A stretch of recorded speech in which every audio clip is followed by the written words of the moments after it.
The Weekly, hosted by the editors of Pro Builder and Pro Remodeler, starts now. A fast-paced live presentation of news and innovation, brought to you by Horizon TV.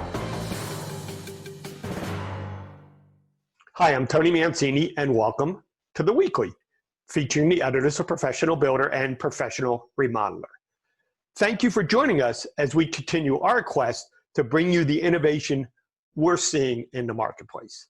We know disruption drives innovation, and we're seeing a ton of innovation being driven very quickly into our marketplace right now.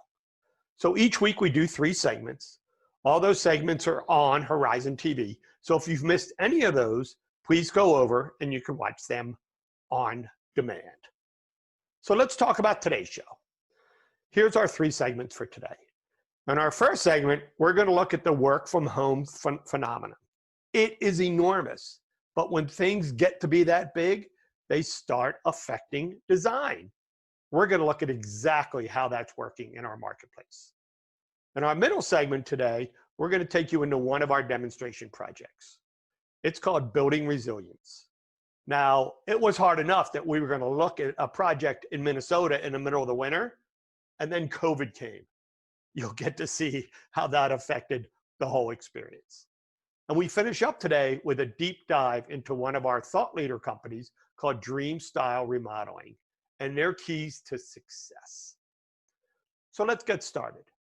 In our first segment, Rich Bensaka talks to Emily Bonato on the unique ways they're designing the work-life experience. Rich, get us started off. Thanks, Tony. I'm here with Emily Bonato, who is the Senior Associate and Senior Architect at Dahlin Group Architecture Planning in Pleasanton. Welcome.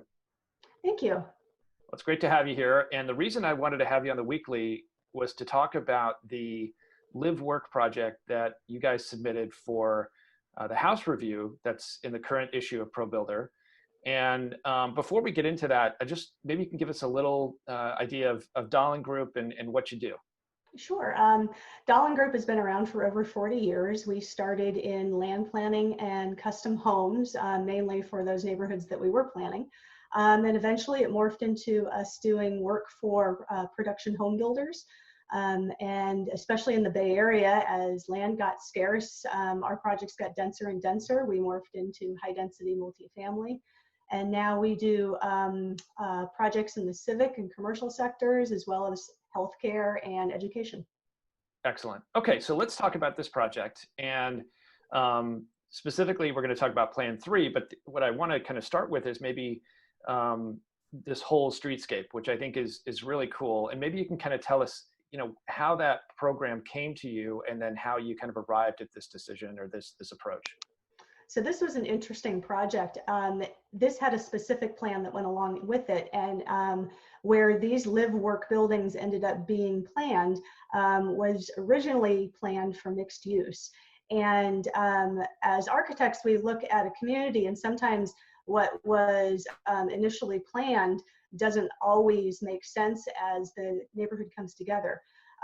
This was really not an area where we saw a lot of commercial activity. However, it was very easily adaptable to professional home offices, something where a photographer or a lawyer or a chiropractor could have their own space within their own unit if they wanted to. And that's where the live work idea came from for this project. That's great. That's great. And to be able to look at that and see that potential. And then, so you created these spaces. And what I really liked about what you did, both on the elevation and the plan, which we'll take a look at in a minute, but the elevation, how you structured it, designed it so that the workspace, if you will, looks like a workspace. And then there's kind of a subtle entrance to the residential space. Maybe walk us through this elevation, how you executed it. That was really important to us because as a homeowner, you don't necessarily want clients knocking on your front door. And we really wanted to direct clients to the office space. And so, larger windows, sometimes storefront windows and doors will work well versus a residential looking front door for that where you would enter to the residence. The fact that they are split and easily identifiable made a difference here. And above your office entrance, you can also hang a sign, something subtle but noticeable that would direct people to your office. That's terrific. And what I also liked was that, as you said, I think alluded to earlier, was that this is live work, but you don't necessarily have to have the same people working there that live there. So if I own my 3-story townhome with the workspace at the street level, I could lease that out as a workspace, or conversely, I could lease out the residential and live somewhere else and just work in that space. Absolutely. The key to these type of projects is flexibility. So the homeowner could be using that space as their home office. They could rent it out. They could even use that space as part of their residence if they wanted to. But the flexibility comes in the fact that it is a space that is locked off from the rest of the house. So while there could be a door between the office space and the house, there doesn't have to be if you were to lease it out. There is a dedicated bathroom to this space, and obviously a dedicated entrance. Right, and so that's a good point to jump into the plan a little bit. So talk to me about what, for a workspace, and you mentioned kind of the street frontage and making that obvious, and something where people go there rather than knock on the front door of the house. But from a standpoint of once you get in the workspace, what was important to include there? You mentioned a dedicated bathroom.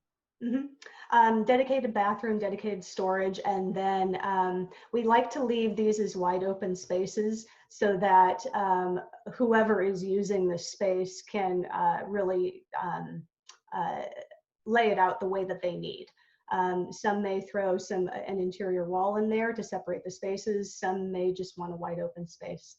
And then upstairs is the living space, and you've got that separated. How have you arranged that area? So the upstairs, the main living space, kitchen, living, dining, is on the 2nd floor. And the bedroom space is on the 3rd floor above that. So there really is a separation between work and living. The only dedicated residential spaces on the ground floor are the entry and the garage. Okay, well, hey, Emily, anything more about this project, and maybe just some advice to builders about live work and its potential as a housing option? Previously we always did live work where either a specific plan or a general plan called for commercial space. And yet as the city or the neighborhood grew up, it just didn't make sense in that location. So it was always a compromise with the city of, hey, let's do these professional, these offices that could be used as professional spaces, but it still has more of a residential feel in the neighborhood.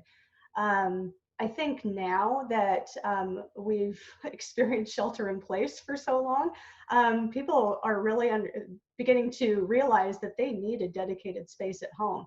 Working on the kitchen table for the day because the plumber's coming is really not a great answer for long-term work at home.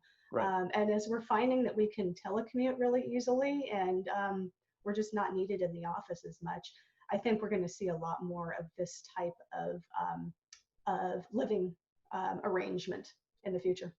Excellent. Emily, thanks so much for being with us. This has been terrific. I think viewers of the Weekly and readers of ProBuilder are going to get a lot out of this, and I appreciate your time. Great. Thank you very much.